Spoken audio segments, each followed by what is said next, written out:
नमस्कार। भारतीय संस्कृति संसद एवं भारतीय विद्या मंदिर की ओर से मैं आप सब सुधी जनों का स्वागत करता हूं और आपका अभिनंदन करता हूं। आज हमारा परम सौभाग्य है कि हमारे आमंत्रण पर आदरणीय आचार्य विशिष्ट नारायण झा जी हमारे बीच उपस्थित हैं।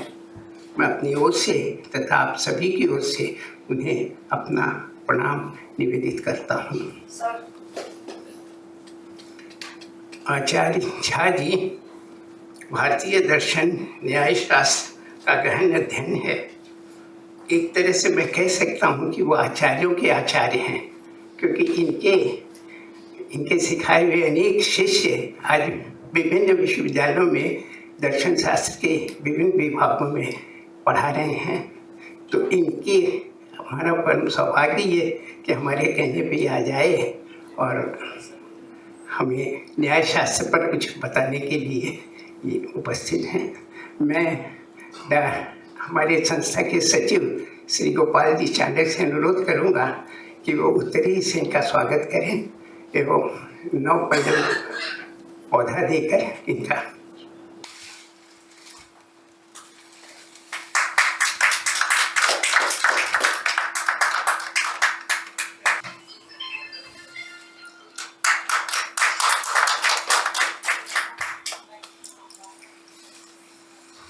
मैं श्री पालीवाल जी से अनुरोध करूंगा कि वो कार्यक्रम को आगे बढ़ाएं। आज के इस विशिष्ट व्याख्यान सत्र में आप सभी का हार्दिक स्वागत है, अभिनंदन है। आपको ज्ञात ही है कि आज हमारे बीच में अत्यंत प्रसिद्ध भारतविद, संस्कृत के आचार्य और भारतीय दर्शन परंपरा के एक विशिष्ट व्यक्तित्व प्रोफेसर VN झा उपस्थित हैं और हम सबको ये सौभाग्य मिला है कि हम लोग उन्हें सुन सकें, उनके आशीर्वचन प्राप्त कर सकें। आज के इस व्याख्यान सत्र की अध्यक्षता करेंगे भारतीय विद्या मंदिर और भारतीय संस्कृति संसद के अध्यक्ष डॉक्टर विठल दास मुंदड़ा जी। मुंदड़ा जी से आप सभी लोग भली भांति परिचित हैं और हमारे आज के जो अतिथि हैं प्रोफेसर झा, मैं चाहूँगा कि उनका एक संक्षिप्त परिचय मैं आप सबके सामने रखूं। पहली बात तो ये कि वो हमारे अपने हैं, वो रायगंज के ही हैं और नॉर्थ बंगाल विश्वविद्यालय, कलकत्ता विश्वविद्यालय, बनारस हिंदू विश्वविद्यालय और पुणे विश्वविद्यालय, इतने सारे विश्वविद्यालयों में उन्होंने अध्ययन किया है और इनसे कुछ ज़्यादा ही विश्वविद्यालयों में उन्होंने अध्यापन किया है। वो पूना विश्वविद्यालय में बहुत लंबे समय तक आचार्य और संस्कृत का जो उन्नत अध्ययन केंद्र है उसके निदेशक रहे। जवाहरलाल नेहरू विश्वविद्यालय दिल्ली में भी जो भारतीय ज्ञान परंपरा का जो एक केंद्र स्थापित हुआ उसके भी आप संस्थापक निदेशक रहे हैं और दुनिया के बहुत से विश्वविद्यालयों में आपने विजिटिंग प्रोफेसर के रूप में अपनी सेवाएं दी हैं, जिनमें जर्मनी का हम्बोल्ट विश्वविद्यालय, जापान का नागोया विश्वविद्यालय और स्विट्जरलैंड का जो अत्यंत प्रसिद्ध लुजान विश्वविद्यालय है वहाँ भी उन्होंने अध्यापन किया है। महात्मा गांधी इंस्टीट्यूट मॉरिशस, वहाँ भी वो विजिटिंग प्रोफेसर रहे हैं। तो आप कह सकते हैं कि उनके ज्ञान का केंद्र भारत है, लेकिन उनके ज्ञान का विस्तार जो है वो पूरा विश्व है। और ऐसे प्रोफेसर झा आज हम सबके साथ हैं, ये हमारे लिए बहुत ही गौरव की बात है। और विषय जो उन्होंने चुना है आज के लिए वो है न्याय दर्शन एक रूपरेखा या न्याय शास्त्र एक रूपरेखा। हम सब जो भारतीय दर्शन से बहुत ही थोड़े अंतराल में परिचित होना चाहते हैं, मुझे नहीं लगता कि प्रोफेसर झा से बेहतर कोई अध्यापक, कोई गुरु, कोई आचार्य हमें उपलब्ध हो सकता है। भारतीय ज्ञान परंपरा की एक सुदीर्घ लंबी विचारशील परंपरा रही है, जिसका मुख्य बिंदु चिंतनशीलता रहा है। हमने किसी भी बात को अपरीक्षित स्वीकार नहीं किया और एक लंबे विमर्श के बाद, एक डिस्कोर्स के बाद, एक शास्त्रार्थ के बाद ही हमारे यहाँ कोई बात सत्य के रूप में स्थापित होती है, और उस ज्ञान परंपरा का एक अत्यंत विशिष्ट हस्ताक्षर आज हमारे बीच है। मैं बहुत ज़्यादा नहीं बोलना चाहूँगा और मैं सीधे सीधे प्रोफेसर झा से अनुरोध करूँगा उनके व्याख्यान के लिए और उनके आशीर्वचन के लिए। मूकं करोति वाचालं पंगुं लंघयते गिरिं यत्कृपा तमहं वन्दे परमानन्दमाधवम्। अज्ञानतिमिरान्धस्य ज्ञानाञ्जनशलाकया चक्षुरुन्मीलितं येन तस्मै श्रीगुरवे नमः। आदरणीय मुद्रा जी, डॉक्टर पालीवाल और मेरे सारे परिवार के ही परिवारजन, मैं ऋणी हूँ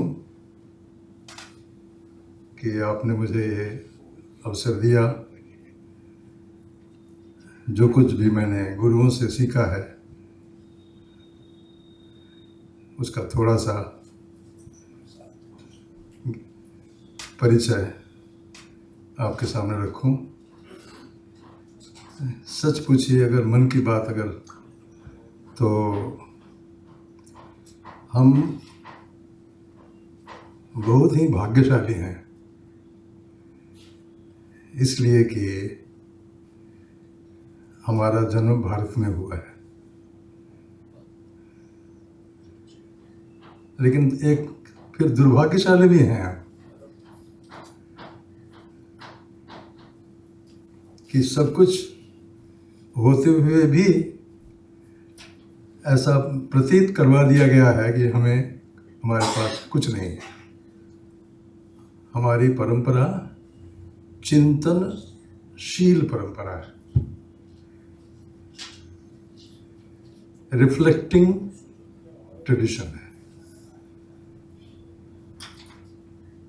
कोई भी कुछ कहता है, ज्यों का त्यों हम कभी नहीं लेते,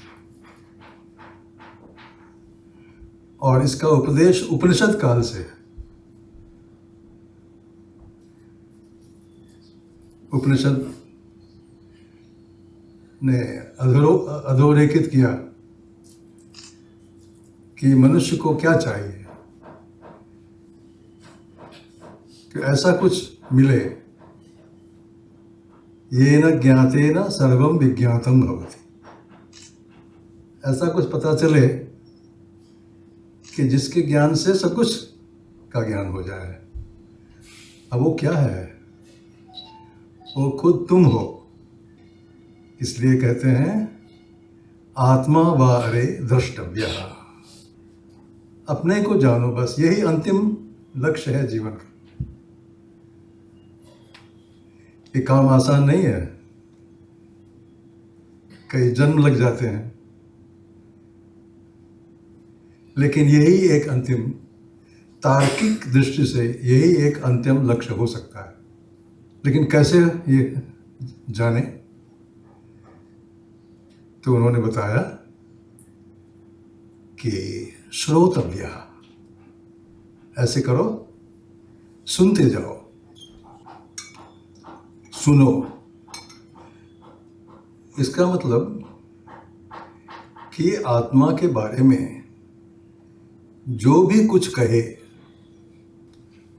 जो कुछ भी आत्मा के बारे में लोगों को पता है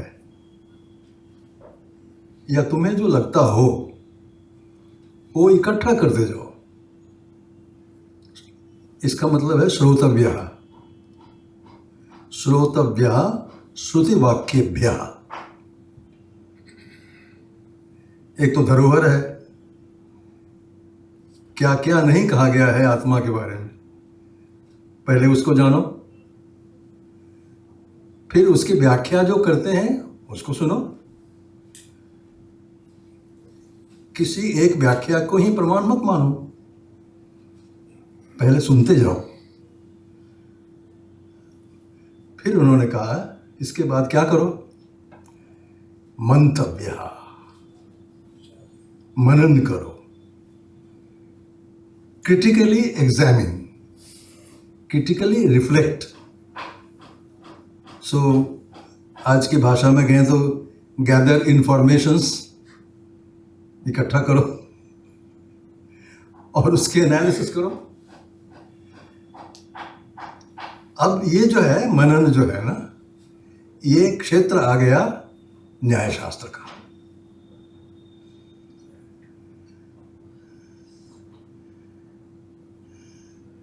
मंतव्यश्च उपपत्ति भी, ये सही है ये गलत है, ये तो सिर्फ कहने से नहीं होगा ना, उस पर पूरा विचार होना चाहिए, ऊहापोह होना चाहिए, मतलब कोई तगड़ा कोई ग्राउंड देना पड़ेगा आपको। हेतु कहते हैं हम न्यायशास्त्र में, हेतु। तो ये अनुमान के द्वारा ही संभव है, और ये अनुमान शास्त्र जो है वो न्यायशास्त्र है। Theory of inference. अब देखिए ये किस मनुष्य को, किस विद्या शाखा को इसे जरूरत नहीं है, बताइए।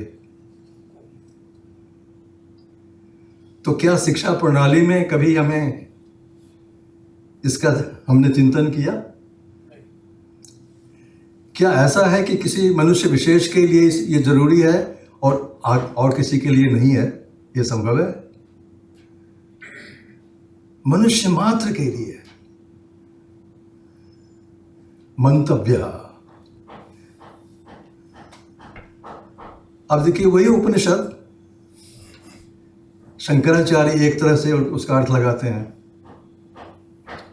रामानुजाचार्य और अर्थ लगाते हैं, मध्वाचार्य और अर्थ कहते हैं, चैतन्य महाप्रभु और अर्थ कहते हैं। कौन सा सत्य है ये तो तय करना पड़ेगा ना हमें। तो क्या इतना आसान है? जिस प्रक्रिया से आप तय करेंगे उस प्रक्रिया का नाम मनन है। अब वो न्यायशास्त्र है। तो आज तक कुछ भी अगर वो बचा हो, ये न्यायशास्त्र की देन है। आज अपने समाज में तर्कशास्त्र की, न्यायशास्त्र की अगर कुछ भी अंश अगर बचा हो, क्योंकि हमें तो पढ़ाया गया बचपन से कि यहाँ तो कुछ है ही नहीं, हमें जो कुछ मिला है वो बाहर से आया है। तो इसलिए मैंने कहा कि मैं भाग्यशाली भी नहीं हूँ, लेकिन ये धरोहर है। सच में कहता हूँ कि ये धरोहर है। हमें ये चाहिए कि इसके अंदर जाकर जो ये विचार धन है उसको निकाल कर बांट देना चाहिए। जब मैं यूनिवर्सिटी में बहुत वर्षों तक मैं पढ़ाता रहा और ये मैं कहता रहा कि हम कब करेंगे ये काम, लेकिन वो जो एक संस्कार है ना बचपन का, जो बताया गया है कि ओ ये सब तो इरेलेवेंट है, पैसा ही सब कुछ है, जल्दी से जल्दी पैसा कैसे मिले इसकी बात कीजिए, तो हम नहीं कर पाए। It's a story of failure. तो मैं और मेरी पत्नी, मैं दोनों इसी क्षेत्र के, इसी फील्ड का हूँ। अब वो नहीं रही, 2 साल पहले नहीं, भगवान ने बुला लिया उसे। तो हम लोगों ने तय किया कि हम एक ट्रस्ट बनाते हैं, ऋषि ऋण ट्रस्ट, ये ट्रस्ट का नाम है। जो ऋण हमें मिला है ऋषियों से, उसको चुकाना है। कैसे चुकाएंगे? बांटकर ही चुकाया जाता है ऋषि ऋण। धर्मशास्त्र में जो 3 ऋण की बातें कही गई हैं उसमें एक ऋषि ऋण है, और ऋषि ऋण चुकाने का एक तरीका है कि आप जो गुरुओं से सीखते हैं वो आप सिखाइए। तो हमने ट्रस्ट बनाया और अब स्वतंत्र हो गया, अब किसी से पूछने की हमें ज़रूरत नहीं है। और विज्ञान को भी धन्यवाद देता हूँ कि वो टेक्नोलॉजी हमें दे दी है कि हम घर बैठे ही हम पढ़ा सकते हैं, तो ऑनलाइन ये काम हम कर रहे हैं। तो आपको थोड़ा सा तो आभास आ गया होगा कि इस न्यायशास्त्र क्या है। न्यायशास्त्र यही है जो आपको हमेशा चिंतनशील बना रखता है और एक निर्णय तक पहुंचने के लिए कौन सी प्रणाली हमें अपनानी चाहिए ताकि उस निर्णय तक पहुंचें और निर्णय के अनुसार अपना व्यवहार करें। ये सबके लिए एक वैश्विक है, किसी देश विशेष काल विशेष की बात नहीं है इसमें।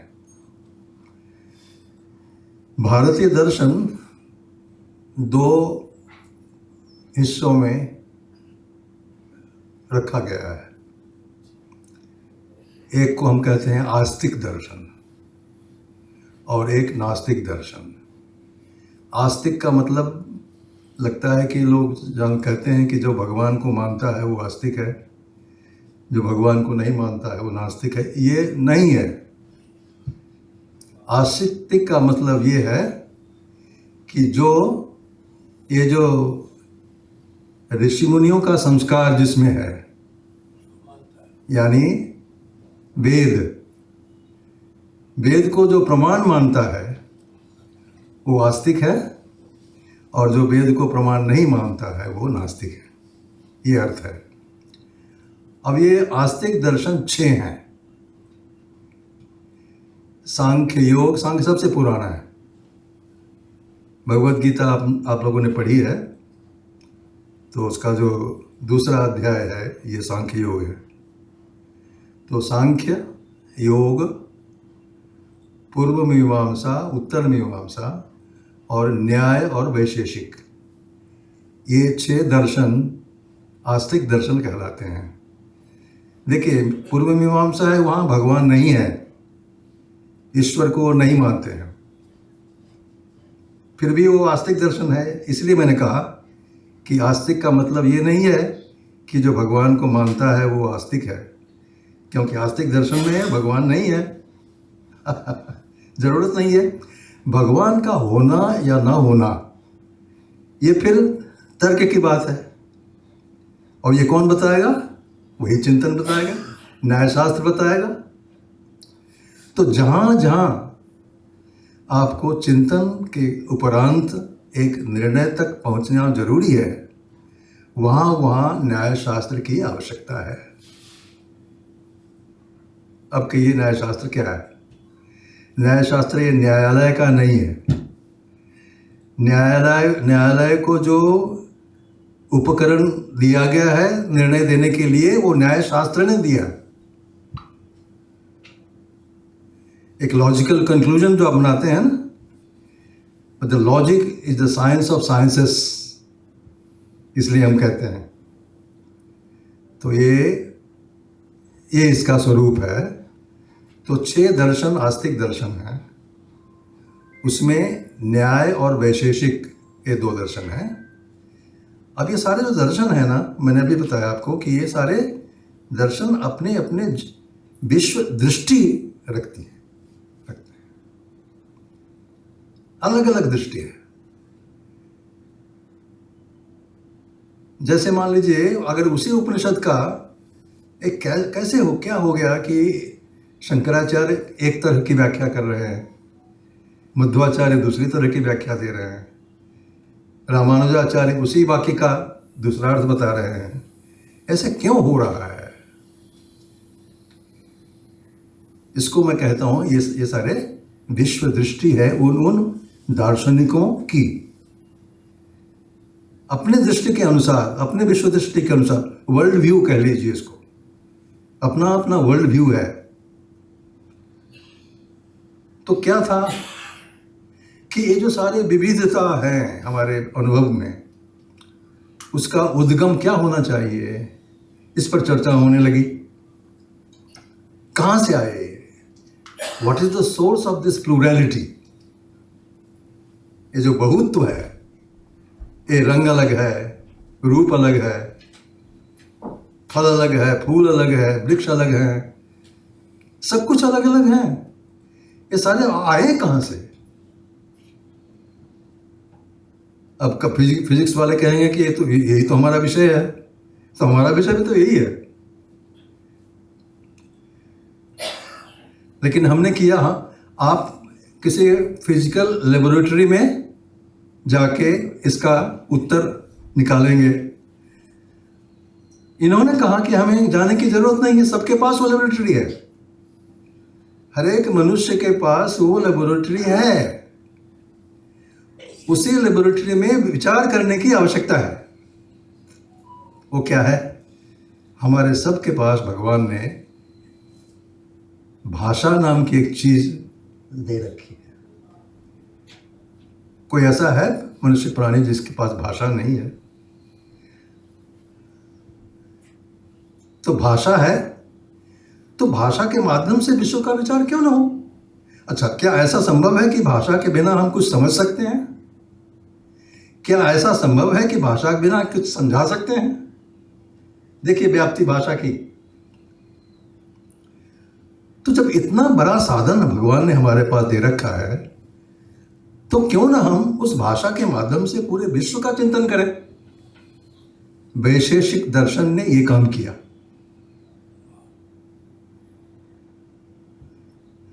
उन्हें सारे विश्व को 7 कैटेगरीज में लिया। क्या है कि मैं जब बोलने लगता हूँ ना, तो हमारे पास ये याद आ जाती है, वो बात वो याद आ जाती है, तो घंटों तक चलने वाली ये प्रक्रिया हो जाती है। लेकिन आप लोग अब कितना सहन कर लेंगे पता नहीं, लेकिन मैं संक्षेप करने का प्रयास करता हूँ। तो ये वैशेषिक, देखिए वैशेषिक दर्शन क्या है? वैशेषिक दर्शन ये दर्शन है जिन्होंने पूरे विश्व का वर्गीकरण भाषा के माध्यम से किया। Linguistic modelling of the whole universe, ये वैशेषिक दर्शन है। न्याय दर्शन क्या है कि न्याय दर्शन ने कुछ ऐसे टूल्स निर्माण किए, जैसे इन्फरेंस एक टूल है। एक और उन्होंने टूल बनाया जिसको हम तर्कशास्त्र लॉजिक कहते हैं ना आज, वो न्यायशास्त्र की देन है। वो लॉजिक ये टूल है, एक हथियार है, एक साधन है। हमेशा देखिएगा कि भारतीय परंपरा में विचार को 2 रूप से रखा जाता है। उसका एक हिस्सा साध्य होता है और दूसरा हिस्सा उसका साधन होता है। हम क्या प्रतिपादित करना चाहते हैं और किस आधार पर प्रतिपादित करना चाहते हैं। अरे कोई भी दर्शन ले लीजिए आप, 2 हिस्सा होता है। एक को हम शास्त्र कहते हैं, तो न्यायशास्त्र या वैशेषिक शास्त्र, ये जो दोनों शास्त्र भी हैं और दोनों दर्शन भी हैं। तो दर्शन को आपको 2 हिस्सों में समझना पड़ेगा। उसका एक हिस्सा जो है वो सिस्टम ऑफ नॉलेज है, शास्त्र है, और दूसरा जो हिस्सा है, और शास्त्र क्या है? साधन है। क्योंकि इस साधन के सहारे हमें जीवन का जो साध्य है वहां तक पहुंचना है। इसलिए दर्शन का भी मतलब जो इतर संस्कृतियों में आपको सुनने को मिलता है वो नहीं है। यहाँ दर्शन का मतलब जीवन दर्शन है, जीवन दर्शन है। इसलिए हमें कहाँ क्या कहा गया कि आत्मा व अरे द्रष्टव्या, ये कहा गया। तो एक जो शास्त्र का हिस्सा है वो सिस्टम ऑफ नॉलेज है, तो न्याय दर्शन है, उसमें दो हिस्से हैं, एक हिस्सा शास्त्र है, दूसरा हिस्सा उसका साध्य है। और साध्य क्या है, इस पर चर्चा होने लगी। तो उन्होंने कहा कि क्या चाहिए मनुष्य को, क्या चाहिए, पहले ये तय कर लें। तो वहां से उन्होंने प्रारंभ किया। तो पहले तो हम तो इसका उत्तर तो आपने नहीं दिया कि ये जो विविधता है वो कहाँ से आई, ये प्लुरलिटी का सोर्स क्या है। तो फिर छानने लगे, देखने लगे कि किसने क्या कहा है, किसने क्या कहा है। देखा गया कि दो उत्तर मिलते आ रहे हैं। एक उत्तर है कि एक ही मूल में एक कुछ था, अब वही अनेक हो गया, तो इसका सोर्स एक है। और को लोगों ने कहा कि नहीं नहीं नहीं, ऐसा नहीं है, मूल में ही अनेक हैं, अनेक से अनेक की उत्पत्ति हुई है, बट गए। अब ये जो दो वेरिएबल अगर आप अलजेब्रा लगाइए कि दो वेरिएबल हो, पॉसिबिलिटी कितनी है, 4 होंगी। 4 ही पॉसिबिलिटी होगी ना। तो एक और अनेक, इसके 4 पॉसिबिलिटीज हो जाएंगे। एक अनेक बन गया, एक हो गया, जो कि वल्लभाचार्य ने शुद्धाद्वैत वेदांत में कहा कि जो ब्रह्म है वो बहुरूपी है। जैसे एक ही नट सैकड़ों इसका मंचन कर लेता है, रूप लेकर के उसका नाटक करता है। तो एक ही है ब्रह्म, जो कि ये विश्व के विविध रूप में वो प्रकट हुए हैं। तो फिर ये मैं बोलता हूं तो ये क्यों नहीं बोलता, चेतन और अचेतन, जड़ और चेतन, ये भेद कैसे करें, कैसे दिखाएं। तो उन्होंने कहा कि ये भी वहीं से निकला है ना, क्योंकि एक ही अनेक हुए हैं, तो जड़ भी वहीं से निकला होगा, चेतन भी वहीं से है। दोनों का सोर्स अगर एक ही है तो दोनों का अगर शेष है तो एक ही है। तो एक में ये तिरोभाव है और यहां आविर्भाव है। तो ये जो हमारा देह है वो तो भौतिक ही है ना, वो तो जड़ ही है, शरीर तो जड़ है। तो यहां ये आविर्भाव है चेतन का, इसलिए मैं बोल रहा हूं, और उसका आविर्भाव यहां नहीं हो रहा है, इसलिए नहीं बोल पा रहा है। इतना ही अंतर है सभी। तो ये हो गया एक, तो एक अनेक हो गया। एकोहम बहुश्याम प्रजाएय, ये उपनिषद कहता है।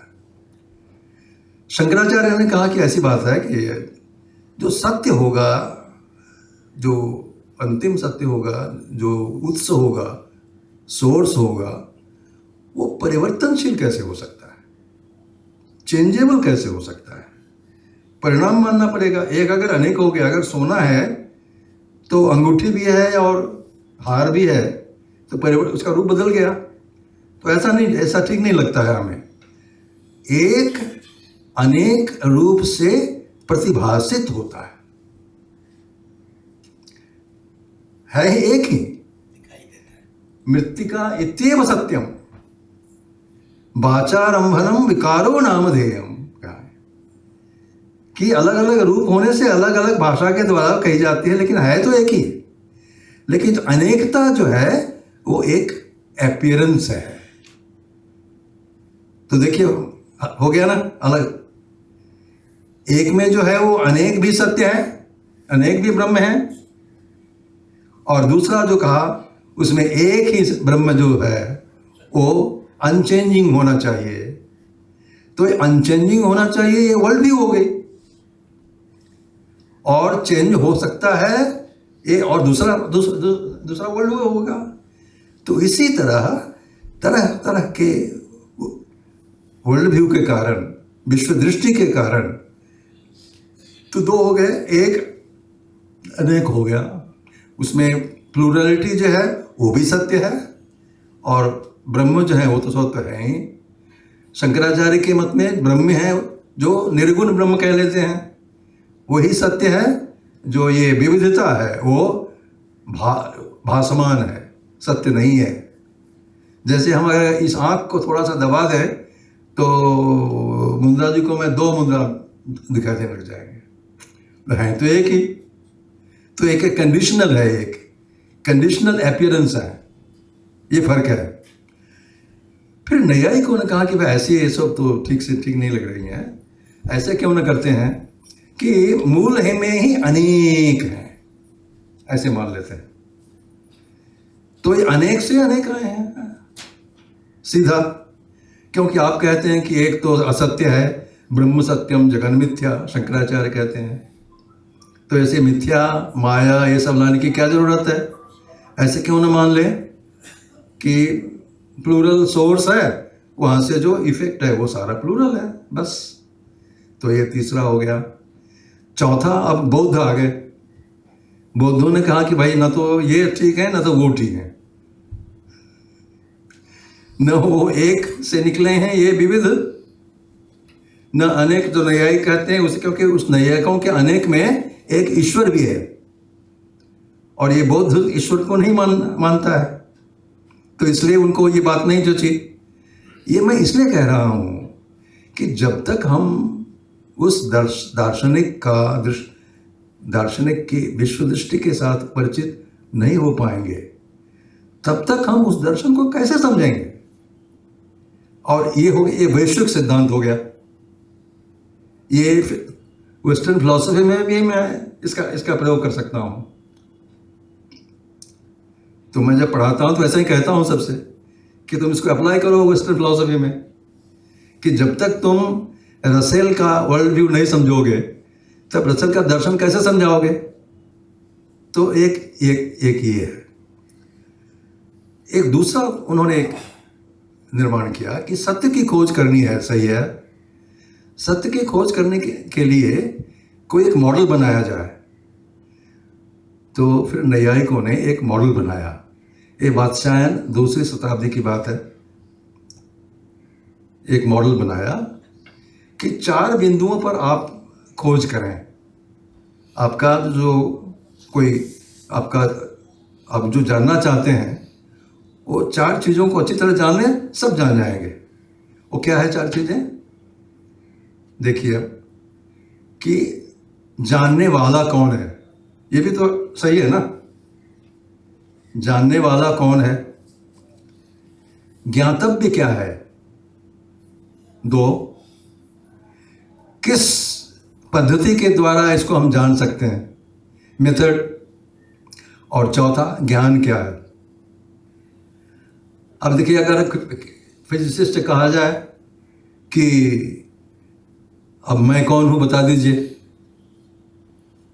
या आप कौन है बता दीजिए, तो वो ब्रैकेट करके उसको अलग दे देते हैं कि अब तक हमने ऐसा कोई हथियार नहीं बनाया है, ऐसा कोई साधन हमने डेवलप नहीं किया है कि जिसके द्वारा हम उसको देख पाएँ कि हम क्या हैं, आप क्या हैं।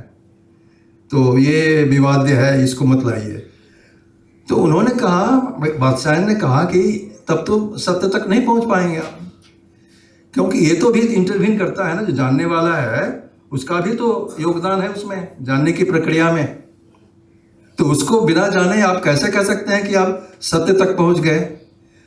तो प्रमाता, प्रमेयम, प्रमाणम, प्रमिति इति चतस्रषु विधासु अर्थ तत्वम समाप्यते।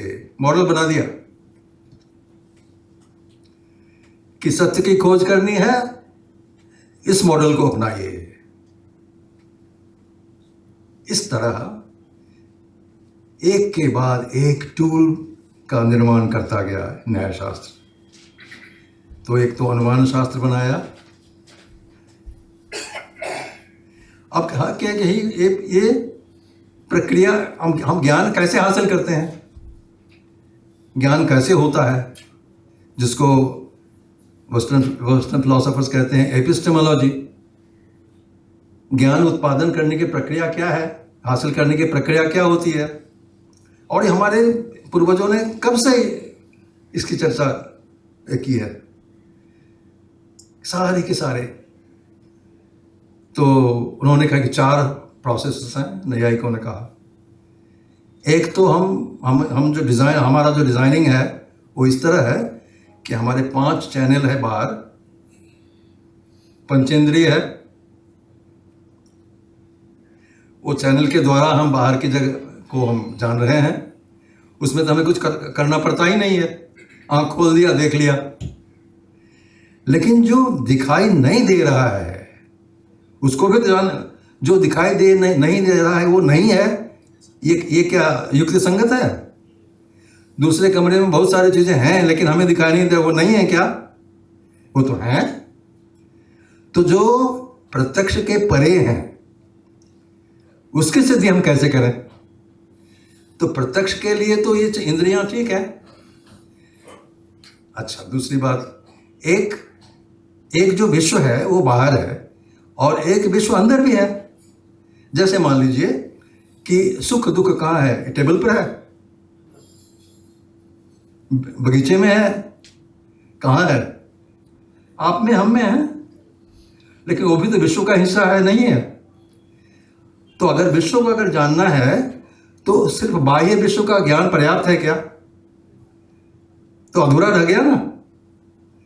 तो जैसे आपको बाहर के विश्व का ज्ञान चाहिए उसी तरह आपको अंतर विश्व का भी ज्ञान चाहिए।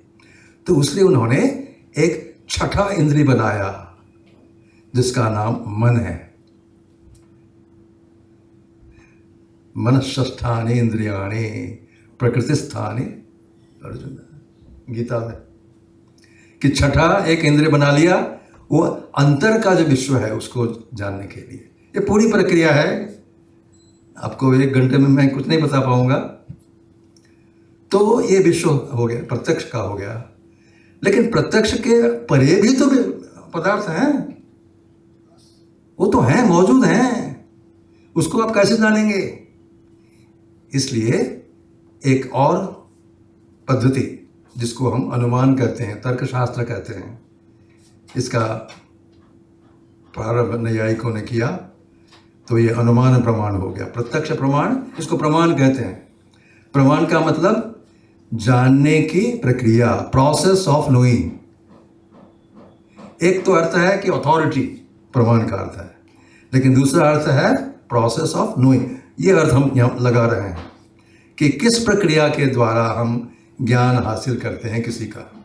तो एक तो हो गया प्रत्यक्ष, दूसरा हो गया अनुमान। और कभी कभी अनुमान से भी काम नहीं चलता है। जैसे आप लंदन आ गए, लंदन घूम के आए और मुझे बताने लगे कि लंदन में ये है, ब्रिज है, वो है, ये है, तो ये तो अनुमान नहीं कर रहा हूँ मैं, आप जो कह रहे हैं उससे मैं पता लगा रहा हूँ, जान रहा हूँ। तो एक भाषा भी एक सोर्स ऑफ नोइंग हो सकता है, प्रोसेस ऑफ नोइंग हो सकता है। इसलिए एक तीसरा प्रमाण आप प्रस्तावित करते हैं, उसको शब्द प्रमाण। तो प्रत्यक्ष प्रमाण, अनुमान प्रमाण, शब्द प्रमाण। और किसी समय देखिए, अब अंग्रेजी अखबार पढ़ते रहते हैं, कभी कभी एक शब्द का अर्थ मुझे पता नहीं होता है, तो या तो मैं डिक्शनरी देख लूं या कोई अगर पास में बैठा हो तो उनसे पूछ लूं कि भाई इसका अर्थ क्या होगा। तो वो हमें बता देते हैं, कहते हैं कि अच्छा ठीक है। जैसे जो उदाहरण दिया गया है वो मैं बता रहा हूँ आपको कि गवय शब्द है, गवय। तो मैंने तो गाय, तुम्हें जानते हो गाय क्या होता है? हाँ जानता हूँ। तो गो सदृशो गवया, उसके जैसा ये है। अब वो ढूंढने लगा तो गाय तो नहीं है, तो हाँ ये तो गाय है, ये तो गाय है, ये तो गाय है, हाँ ये गाय है, लेकिन कुछ इसमें विशेष है। अब इसी को वो कह रहे हैं। तो ये भी एक प्रक्रिया है जानने की। इसलिए उन्होंने उपमान प्रक्रिया, उपमान प्रमाण एक चौथा प्रमाण मान लिया। इस तरह पूरे विश्व का ज्ञान हम मनुष्य इन 4 प्रणालियों से हम लेते हैं, करते हैं। और उसके बाद विश्व का जब ज्ञान होता है तब या तो हमें पाने की इच्छा होती है, प्रवृत्ति होती है, फिर इच्छा हुई तो प्रवृत्ति होती है, नहीं तो उसे छुटकारा पाने की इच्छा होती है, निवृत्ति हो गई। तो प्रवृत्ति हो या निवृत्ति हो, या कभी कभी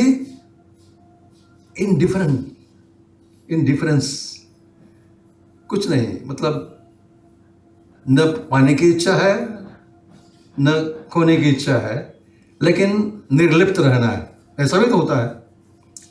अगर मान लीजिए कोई चुनाव का माहौल है,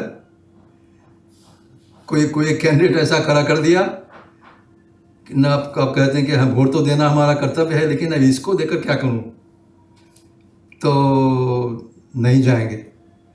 तो जाना भी नहीं है, नहीं भी जाना है, फिर भी वो है, तो इसको औदासीन्य कहते हैं, उदासीनता। तो एक प्रवृत्ति हो गई, एक निवृत्ति हो गई। हमारा व्यवहार, अब व्यवहार का विश्लेषण है, ये मनुष्य के व्यवहारों का विश्लेषण है। तो प्रवृत्ति, निवृत्ति या उदासीनता, बस मनुष्य मात्र अगर आप एनालिसिस करेंगे तो देखेंगे वो इसी 3 प्रकार के व्यवहार करता रहता है। अब व्यवहार जो करता है वो किससे करता है? इस विश्व से करता है। तो विश्व का ज्ञान हमने कैसे प्राप्त किया? 4 प्रमाणों से किया। ये सारे साधन न्याय शास्त्रों ने बनाया। तो इन साधनों के द्वारा इस विश्व का ज्ञान होने के उपरांत हम व्यवहार कर सकते हैं। हमारा व्यवहार इसी 3 प्रकार के होंगे। तो देख लीजिए कि सोने के बाद जब उठते हैं आप, तब सोने जाते हैं, तब तक जितनी क्रियाएं आप करते हैं सब में आपको न्यायशास्त्र की आवश्यकता होती है। आप बिना जाने ही कर रहे हैं, लेकिन आप जो कर रहे हैं वो न्यायशास्त्र कह रहा है। तो इसलिए इस तरह के शास्त्र, इस तरह का धरोहर हमें मिला था। उसके बाद उन्होंने कहा कि ठीक है, जीवन में और क्या चाहिए? तो जीवन में 2 चीज़ें चाहिए। एक तो मान लिया कि अंतिम लक्ष्य क्या है, जिसको हम मुक्ति कहेंगे, अपवर कहेंगे, जो कुछ के नाम से कह दीजिए, करेंगे। लेकिन उससे पहले जीना है, खाना है, पीना है, रहना है, उसके लिए तो चाहिए। तो वो भी तो हमारा जीवन का लक्ष्य होना चाहिए। तो उन्होंने, ये सारे कैटेगोरियल टर्म हैं, सारा विश्लेषण है। मैं ये अखबार वाली न्यूज़ नहीं कह रहा हूँ आपको मैं। तो उन्होंने एक अभ्युदय नाम का शब्द निकाला। The first aim of life, जिसको आप कहिए अचीवमेंट। तो पहला लक्ष्य तो अचीवमेंट ही होना चाहिए। First is achievement. लेकिन अचीवमेंट जो है उसकी क्या कोई ऊपरी सीमा है? कितना अचीव कर जाएंगे कि मुंद्रा जी कहेंगे कि अब हमें कुछ नहीं चाहिए? इतना पा लिया बस, तृप्तोस्मि आप्त कामः हो गया। नहीं होता है। देवता जो है वो इंद्र के सिंहासन पाना चाहते हैं, और जो इंद्र भी है वो ब्राह्मण पदम का जात थे। जो इंद्र भी है वो कहता है कि मैं तो ब्रह्मा का अगर मिल जाए वो सीट, बस तब तो काम बनेगा। इसलिए न जातु कामः कामानाम उपभोगेन शाम्यति। ये विषय वचन कहाँ है पता आपको? जिसको आप गाली देते हैं सुबह से उठ के शाम तक, मनुस्मृति।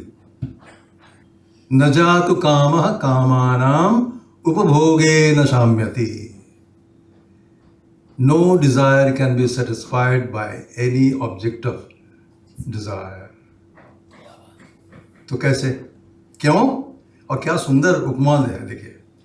हविषा कृष्ण वर्तमैव भूय एवा विवर्धते। अगर अग्नि को आपको शांत करना है, और उसको सबसे अच्छा क्या, कौन सी चीज़ अच्छी लगती है? घी। उसको देते जाइए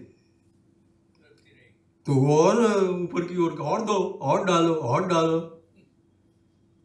इसकी उपमा की है कि हमें हमारा जो एक, उसको शत्रु कहते हैं वो अंदर बैठा हुआ है। न जातु कामः काम एष क्रोध एष रजोगुण समुद्भव। गीता पढ़ लीजिए बस, और कुछ पढ़ने की जरूरत नहीं आपको। लेकिन न्याय शास्त्र पढ़ने के बाद गीता पढ़िए, तब मजा आएगा। तो न जातु कामः कामानाम उपभोगे न साम्यति हविषा कृष्ण वर्तमयि व भूय। तो हविष मतलब घी, कृष्ण वर्त मतलब अग्नि। जिसका झंडा काला है वो अग्नि है। देखिए जब धुआं निकलता है तो जरा ब्लैकिश होता है ना ऊपर। संस्कृत जो संस्कृत भाषा है ना, हमने क्या क्या ना खोया, सब खो दिया। हविषा कृष्ण वर्त में व भूये एवाभिवर्धते। तो जो अभ्युदय को अगर हम जीवन का अंतिम लक्ष्य, और देखिए जब तक ये चाह बनी रहती है, जब तक ये कामना बनी रहेगी, क्या आप स्थिर बैठ पाएंगे?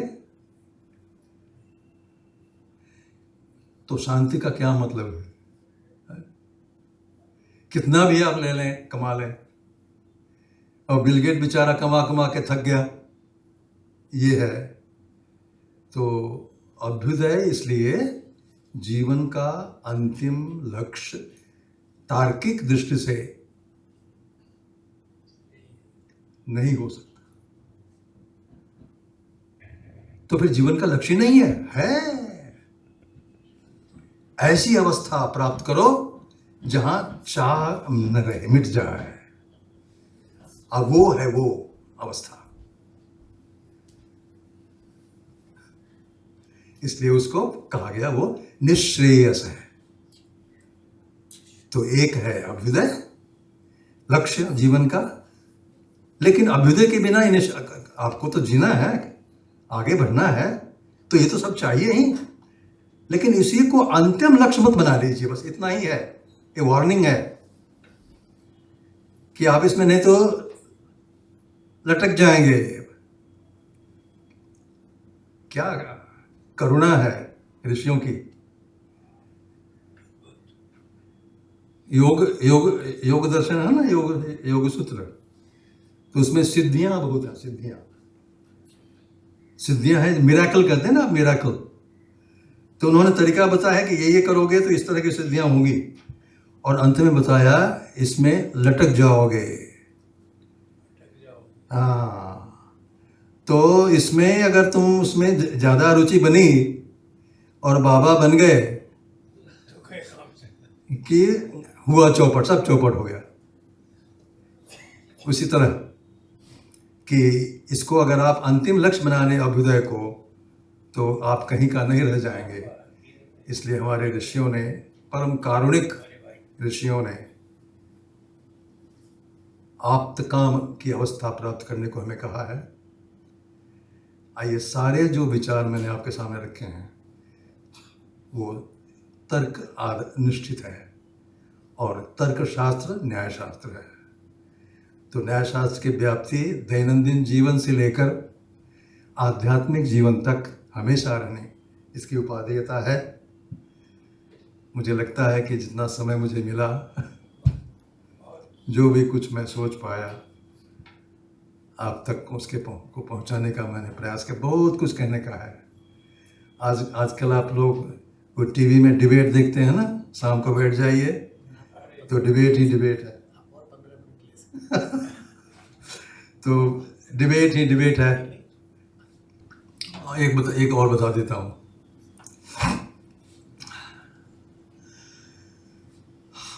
भर्तृहरि का नाम आपने सुना होगा। भर्तृहरि बहुत बड़े भाषा दार्शनिक बने, 6ठी शताब्दी के हैं।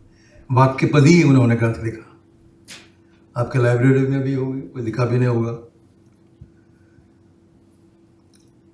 वो कहते हैं कि तुम अगर ऐसा समझ बैठो कि मैं तो इतना बुद्धिमान हूं कि मुझे और किसी के सुनने की आवश्यकता ही नहीं है। इंटेलिजेंट पर एक्सेलेंस। और पता नहीं ये जो साइंटिस्ट थे सारे, वो किसी के सुनते थे या नहीं।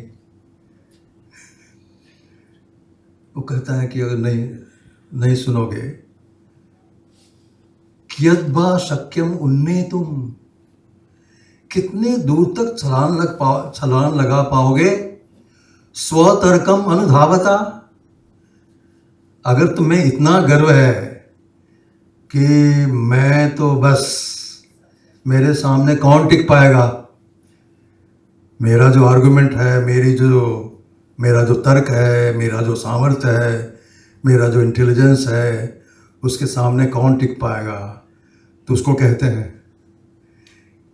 कि प्रज्ञा विवेकम लभते। अरे मूर्ख, सुनो, दो चीजें हैं, एक है प्रज्ञा जिस पर तुम्हारा गर्व है, बुद्धि, इंटेलिजेंस, बहुत बड़ा सामर्थ्य है मुझ में, मैं कुछ भी कर सकता हूं, उसको विवेक में बदलो।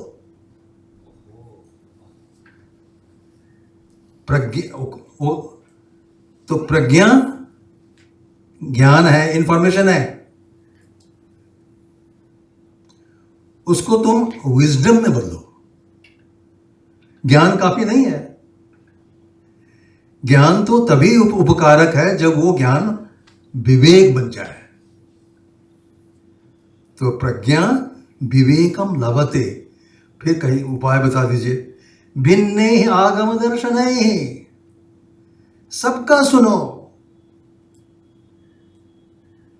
पता नहीं कहीं और मिल जाए, क्लू मिल जाए।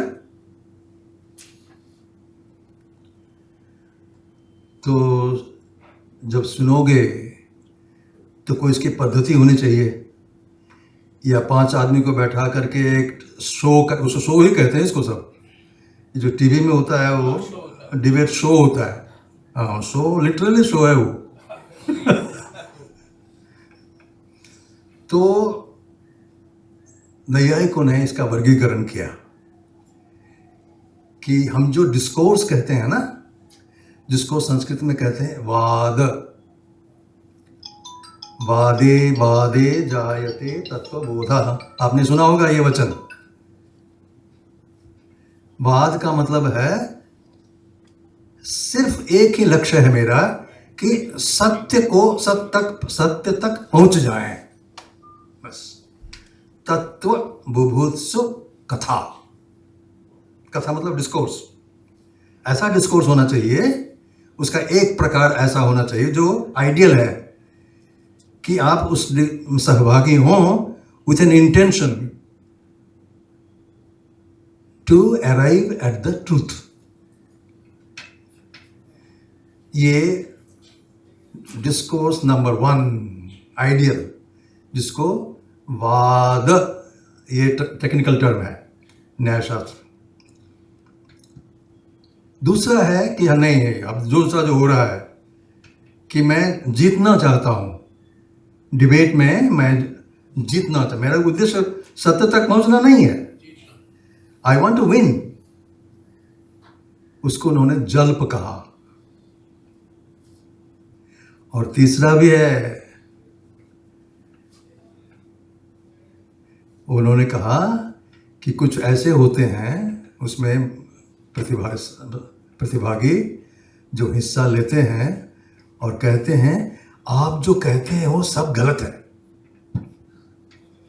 ये झा साहब जो आज 1 घंटे तक हमें परेशान किया, सब गलत है। तो भाई सही क्या है बता दो, वो मत पूछो।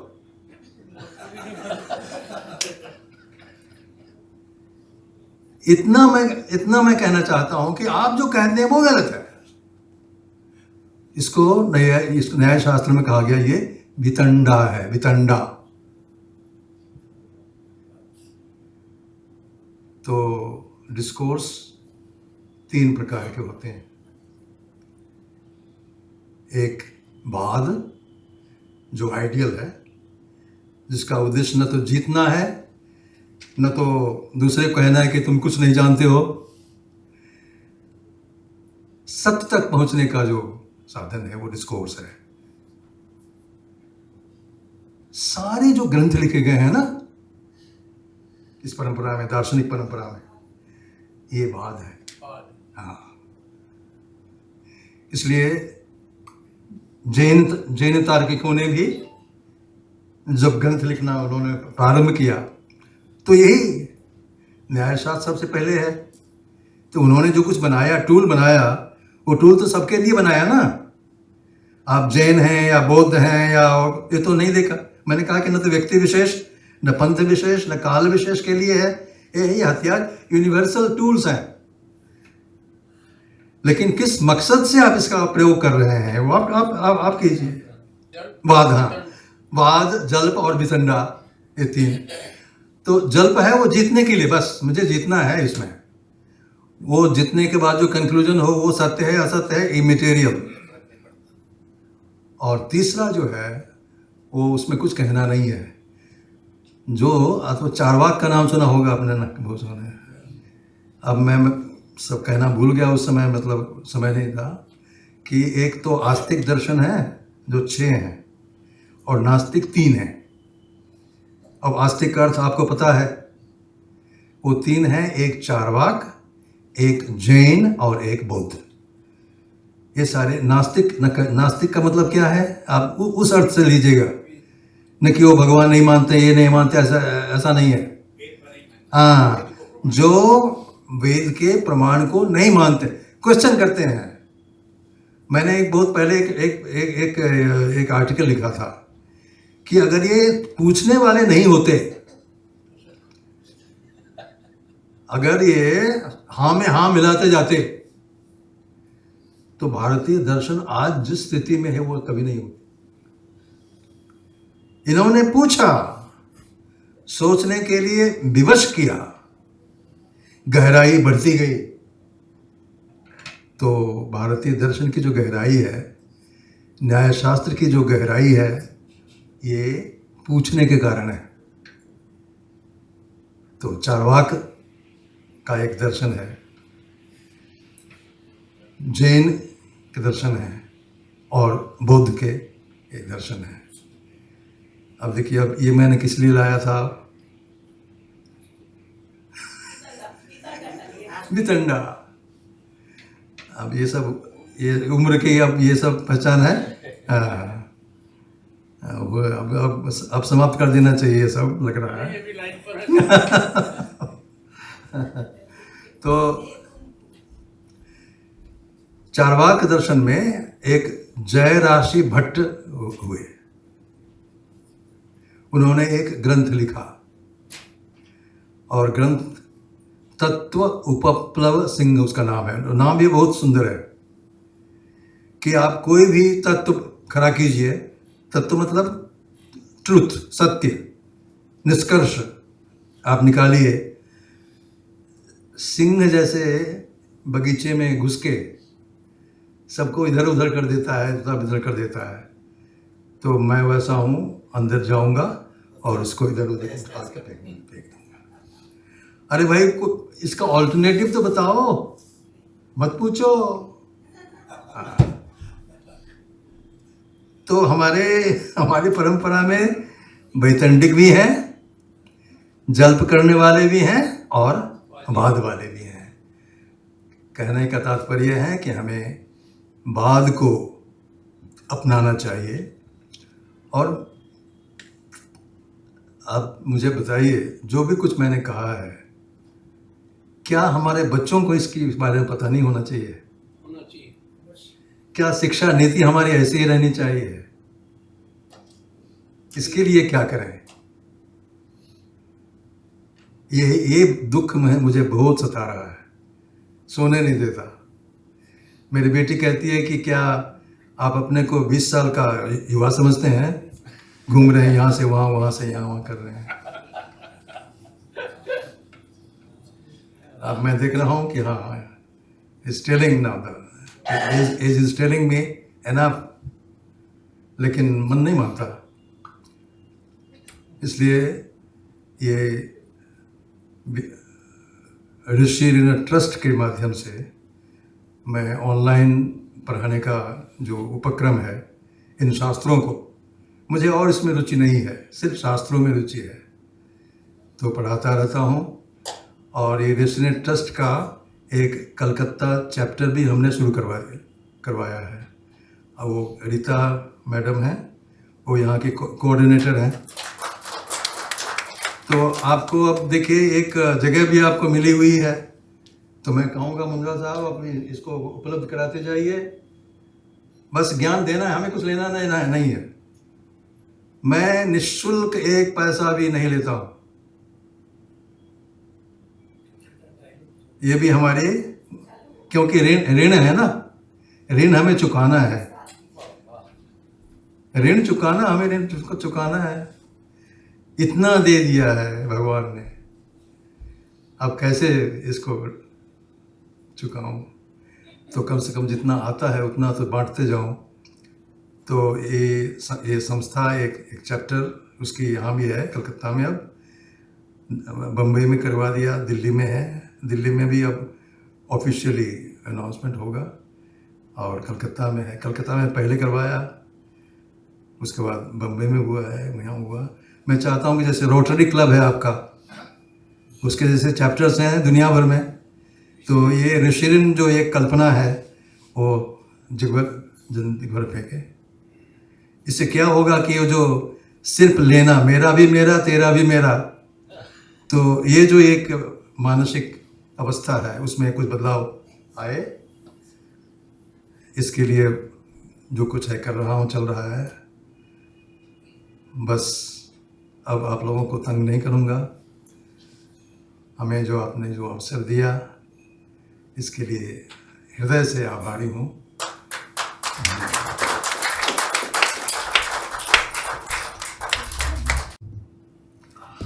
बहुत बहुत धन्यवाद प्रोफेसर वशिष्ठ नारायण झा जी। मैं भाग्यशाली हूँ कि आज उन्हें सुनने का अवसर प्राप्त हुआ। और दुख ये एक मेरे साथ है, जैसे उन्होंने कहा उनको एक दुख है, मुझे दुख ये है कि मैं उनका विद्यार्थी क्यों नहीं हुआ। मुझे भी उनके जैसा गुरु मिलना चाहिए था। सर बहुत बहुत धन्यवाद आपका। और मैं एक दर्शन का व्याख्यान सुन रहा था और मैं साहित्य का विद्यार्थी हूँ, तो मुझे एक कविता याद आ रही थी। अंग्रेजी के कवि हैं, अमेरिकी कवि रॉबर्ट फ्रॉस्ट। उनकी एक कविता है रोड नॉट टेकन, जिसमें वो कहते हैं two roads diverge in a wood, I took the one less traveled by and that has made all the difference। तो जैसा रास्ता हम चुनते हैं वैसा ही लक्ष्य जो है वो हमें प्राप्त होता है। मैं आप सबकी ओर से, इस संस्था की ओर से, इस संस्था के अध्यक्ष की ओर से प्रोफेसर झा के प्रति अपना धन्यवाद ज्ञापित करता हूं। और इस व्याख्यान सत्र के अध्यक्ष और इन दोनों संस्थाओं के भी अध्यक्ष डॉक्टर विठल दास जी मुंद्रा से अनुरोध करूंगा अध्यक्षीय वक्तव्य के लिए। विंदेतु पदारविंदम मुखारविंदे विनिवेशयन्तम वटस्य पत्रस्य पुटे शयानं बालं मुकुन्दं मनसा स्मरामि। अज्ञानां तिमिरान्धस्य ज्ञानाञ्जनशलाकया चक्षुरुन्मीलितं येन तस्मै श्रीगुरुवे नमः।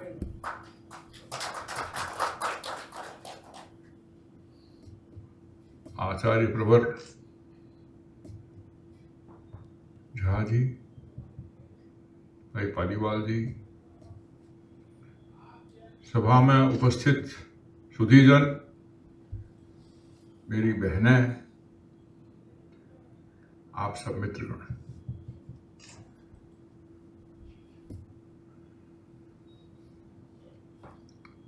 कान से तो सुन रहे थे लेकिन अतृप्त मन हो रहा था। जितना सुनता गया प्यास उतनी बढ़ती गई।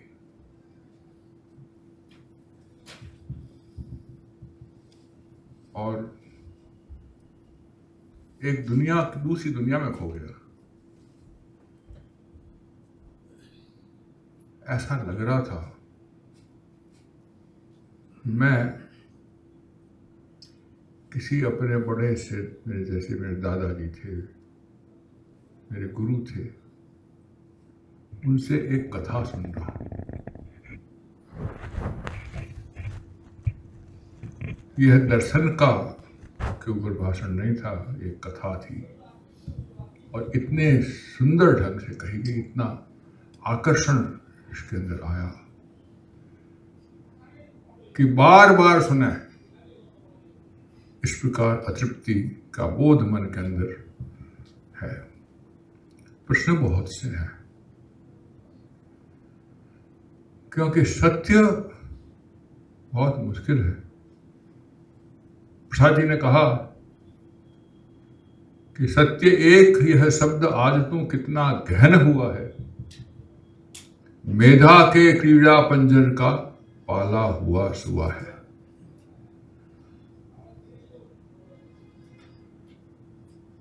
तो इस सत्य की खोज में हमारे प्रज्ञावान ऋषि, उन्होंने इस ज्ञान के आकाश में कितनी दूर तक हमको सैर कराई।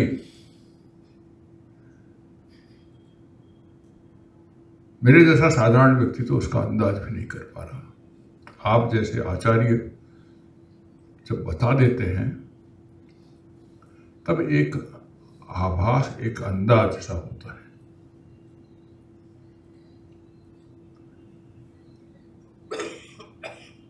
और आजकल चिंतन की परंपरा की बहुत आवश्यकता है। हम उस न्यूटन के युग से आगे आ गए हैं। उसके बाद आइंस्टीन आ गए,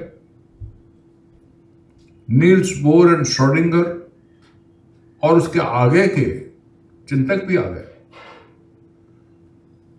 क्वांटम फिजिक्स और क्वांटम मैकेनिक्स आ गया, जहां पर वो जो एक, जिन्होंने क्वांटम फिजिक्स का थोड़ा बहुत पढ़ा हो कि सत्य क्या है, यह भी है वह भी है। वो श्रोडिंगर कैट का एक जो एक्सपेरिमेंट श्रोडिंगर का है कि जिसके अंदर कण एक कण के रूप में भी है और एक वेव के रूप में भी है, और दोनों हो सकता है, और यहां पर भी है और वहां पर भी है। ये इस प्रकार के प्रश्न विज्ञान के अंदर हमारे पास आने लग गए, और इसके आगे हम और बढ़ने लग गए कि क्या चेतना पदार्थ को प्रभावित कर सकती है, या पदार्थ चैतन्य है या नहीं है। विखेंकट को तो मतलब जगदीश चंद्र बोस ने तो प्रमाणित कर दिया था, लेकिन क्या पदार्थ में भी चेतना है, ये प्रश्न भी आजकल उठने लग गए हैं। आइंस्टीन ने ये कह दिया कि electron is observing you as you are observing it. अब बताइए, इस बात का कोई हमको ना इसका तो प्रत्यक्ष है ना अनुमान है, हम लोगों को नहीं है, जो वैज्ञानिक है उनको होगा। लेकिन इन सब बातों को हम सही ढंग से विचार सके। मैंने अभी 2-3 कॉन्फ्रेंस अटेंड की थी फिजिक्स एंड कॉन्शियसनेस के ऊपर, अभी एक और होने वाली है अपनी संस्था के द्वारा अगस्त महीने में। अब वो कॉन्शियसनेस का चिंतन की बात यहां तक नहीं कि कॉन्शियसनेस क्या है, कैसे है, यहां तक प्रश्न उठने लग गया कि कॉन्शियसनेस का विज्ञान क्या है। इस सब बात को सही ढंग से चर्चा करने के लिए हमारे पास जिस टूल किट, आजकल टूल किट की बात जो है ना बड़ी विचित्र सी लगती है, लेकिन जिस साधन की आवश्यकता है वह दर्शन शास्त्र है, वह हमारा न्याय दर्शन है, वैशेषिक है, और कुछ दूर तक सांख्य भी है, दूसरे भी होंगे। उन सबको जानने के लिए आप जैसे गुरुजनों की हमको नितांत आवश्यकता है, नितांत आवश्यकता है।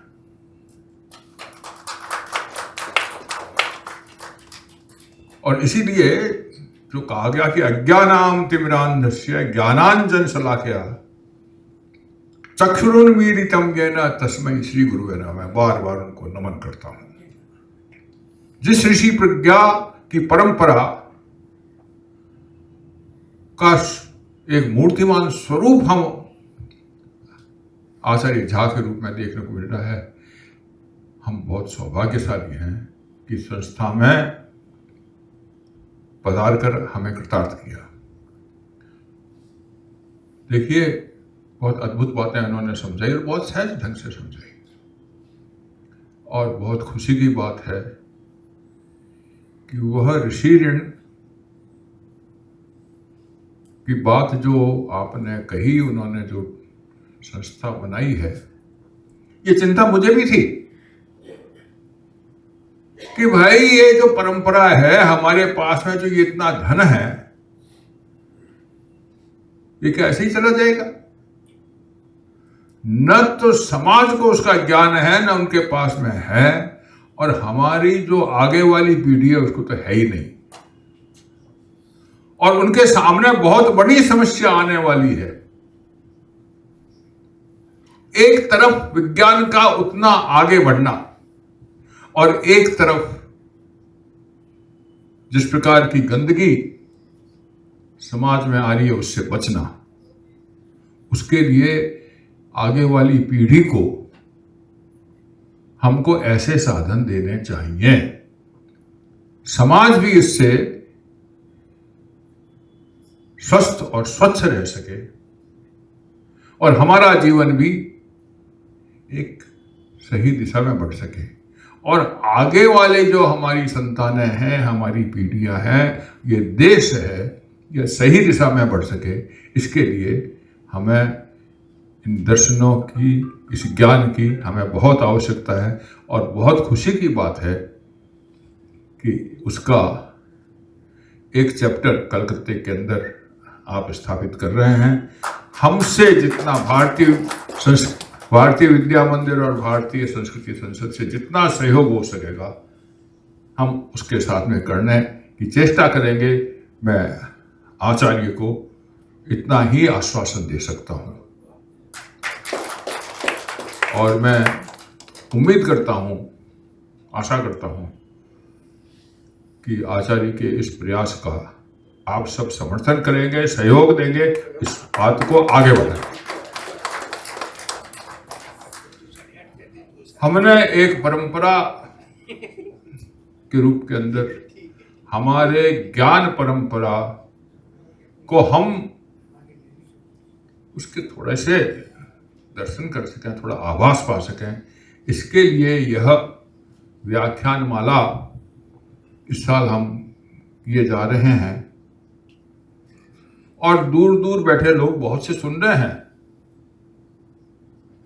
केवल आप लोग जो बैठे हैं वही नहीं सुन रहे हैं, ऑनलाइन भी सुन रहे हैं। कल ही मेरे पास एक पत्र आया कि आचार्य झा का आप व्याख्यान कर रहे हैं, आपके यहाँ हो रहा है,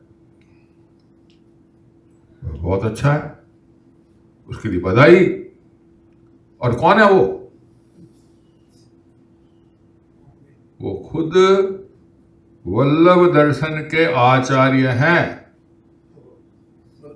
और श्याम मनोहर जी, आचार्य श्याम मनोहर जी का कल ही चिट्ठी आई है मेरे पास में। हमारे तो पारिवारिक संबंध रहे, वो अस्वस्थ हैं, उनके पांव के अंदर थोड़ी तकलीफ हो गई है, इसलिए हम उनको ला नहीं सकते। एक दिन हम उनको भी सुनना चाहेंगे, अगर आचार्य श्री ने कृपा की तो। उनके पूज्य पिताश्री दीक्षित जी महाराज के दर्शन करने का सौभाग्य मुझे बचपन में हुआ था। तो हमारे पास में जो आचार्यों की परंपरा है, उनके पास में जो अपार धन है, अमूल्य, इसको हम पा सके, इसका थोड़ा बहुत ही प्रयास अगर हम कर सकें तो हम अपने आप को धन्य समझेंगे, और आप सबका जो सहयोग इसके अंदर है उसके लिए आपके प्रति भी बहुत आभारी हैं। मैं आचार्य जी को धन्यवाद किस शब्दों में दूं? हम तो यही कह सकते हैं कि हम इनके बहुत आभारी हैं, कृतज्ञ हैं। आपका आशीर्वाद हमें प्राप्त हुआ और उम्मीद करते हैं कि आगे भी प्राप्त होगा। भगवान इनको स्वस्थ रखे। ये ना आ सकें तो जहां भी बैठे हैं इनकी अमृतमयी वाणी को बीच बीच में हम सुन पाएं, उसमें अवगाहन कर पाएं, तो हमारा सौभाग्य रहेगा। तो बहुत बहुत धन्यवाद। आचार्य को पुनः प्रणाम निवेदन करते हुए आज का कार्यक्रम अब यहीं पर संपूर्ण होता है। धन्यवाद।